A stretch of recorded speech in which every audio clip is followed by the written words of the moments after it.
afternoon. I'm Dr. Jennifer Sweeten, a licensed clinical psychologist, and I am just in my office today between sessions.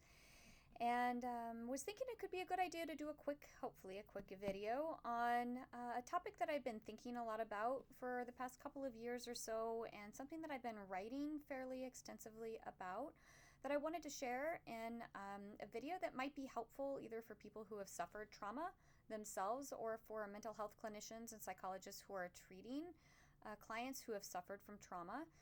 And the topic really is, what is the order of operations with trauma treatment? So if you're a therapist, somebody comes into your office and they're looking for help in integrating a trauma and moving forward in their lives. If you have suffered from a traumatic event, maybe the challenge has been to find a therapist who is helping you heal using methods that are, of course, evidence-based, but also in a way that really works for you. So I wanted to say a little bit about evidence-based treatment and specifically what the limitations can be of evidence-based treatment. And if it's not been working for you, or if you're a therapist and these treatments have not been working as promised, as the research says they should, what might be going on? So first, evidence-based treatments for trauma, for PTSD. Some of the alphabet soup acronyms that you probably hear quite a bit about are going to be EMDR, SIT, stress inoculation training, CPT, different variants of CBT, PE with kids, TFCBT, to some extent ACT also, even EFT, tapping. So it's not important, I think, that you understand all of these acronyms, but what I want you to know is that there are a lot of treatments out there that are either evidence-based or maybe evidence-informed. EFT is not like an evidence-based therapy for PTSD, but some of the other ones that I mentioned are.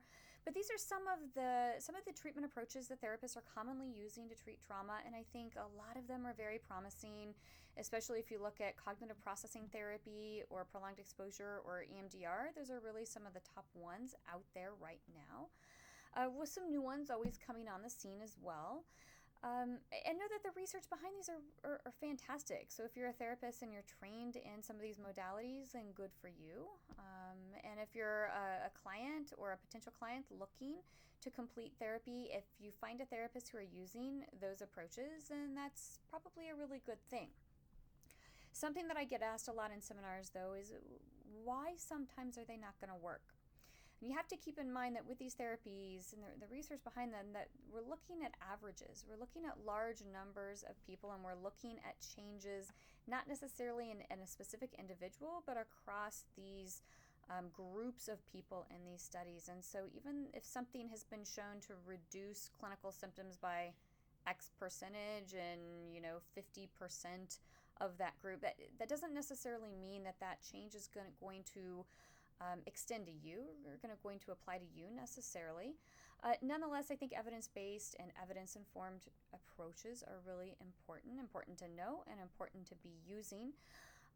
I'll cut to the chase. I think one of the biggest reasons why sometimes these are not effective is because they're being done at slightly the wrong time in treatment. So let me give an example. As a VA psychologist, I was trained in some of these modalities, prolonged exposure being one of them. And in prolonged exposure, it's quite stressful. It's quite effective, but it's quite stressful for the client, where they have to go through some of the worst moments of their lives over and over again for about 90 minutes straight, recording the experience on their phone. I got my phone right here. Recording their own voice for 90 minutes straight, just repeating the trauma, and then they go home and they listen to this recording every day for 90 minutes, and they come back and they do it again, and you do this for 8-10 weeks, and there are some fantastic results from it. Why might it not work? I can tell you there have been times that PE, prolonged exposure, or some of these other approaches really have worked first time right away with clients that I've had, and then there have been times when they really haven't. Reason why it may not work is because they may not be ready to be doing some of the techniques and exercises that these therapies are asking them to do. The biggest mistake that I feel like I see and I hear about when I'm doing consultation and coaching and I'm speaking with other therapists is that people will sometimes jump very quickly into these therapies without first knowing if the client is able specifically to connect with their body. So this is really the main thing that I'm concerned about. Now keep in mind, my subspecialty is working with sexual trauma, and so that in particular, you're going to have a lot of issues connecting with the body, and I know that that doesn't necessarily apply to all trauma, but that's been the biggest cause for something like prolonged exposure not working right away that I've seen. So what ends up happening is you start prolonged exposure, you have the person go into great detail about the worst moments of their lives, and what they start to do is they start to kind of mentally peace out. They might dissociate.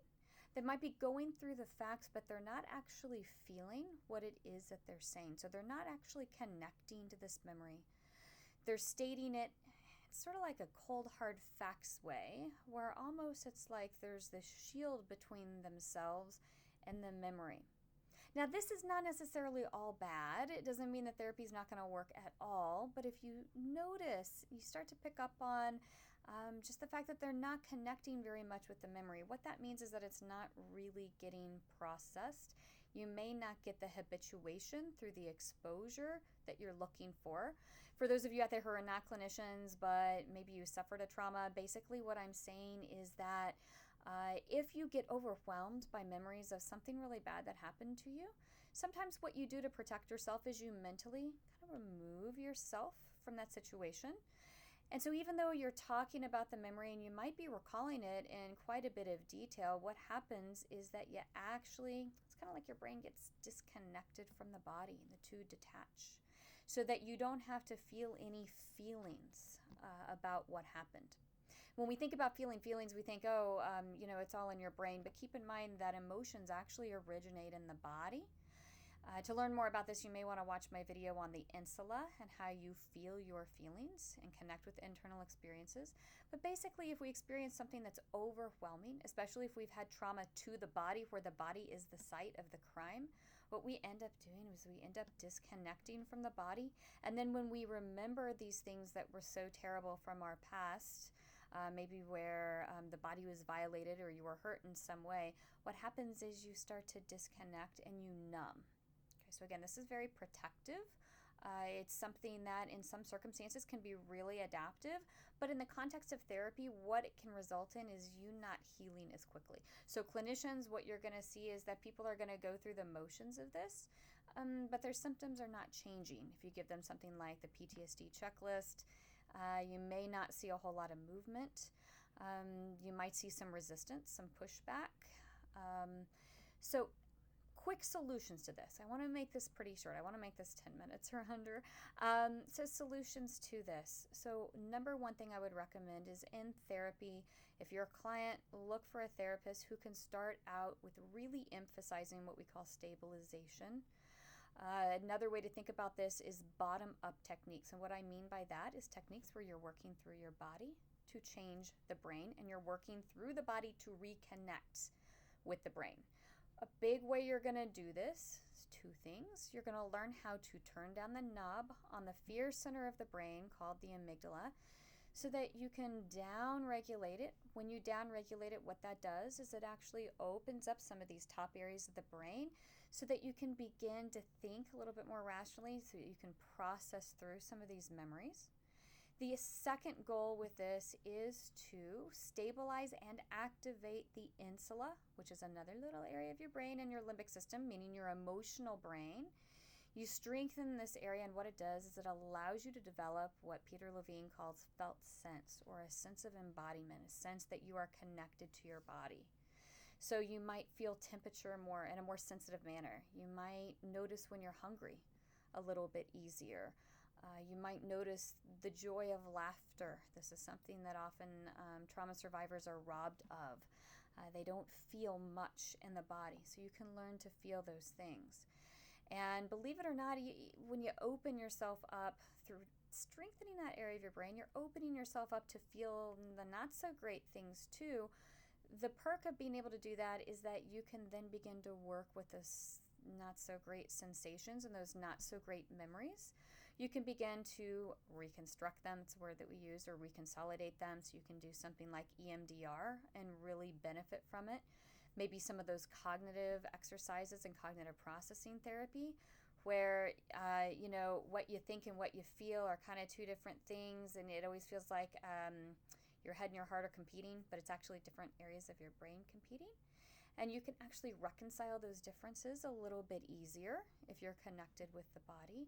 And it will allow you to get through therapies that are exposure-based, such as prolonged exposure, in a much better way, where you're not just kind of going through the motions and then never getting anywhere and still feeling on some level distress, but rather the pain that you go through, it's almost like a bone resetting where you're actually healing in that process. So it makes these evidence-based therapies that we love to do as clinicians, it makes them more effective.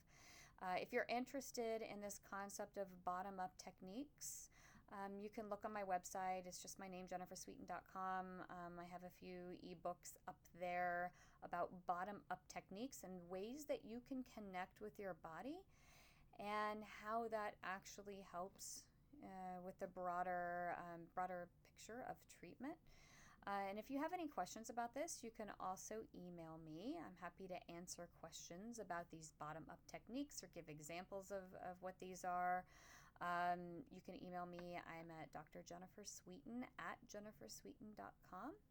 And it looks like I'm already at about 11 and a half minutes, so I went on a little bit longer than I would like. But again, I think this is an important issue, and it really is. That disconnect from the body, that disconnection is the main reason that I've seen these therapies not work quite as well as I think they could be. Okay, have a good day. Thanks.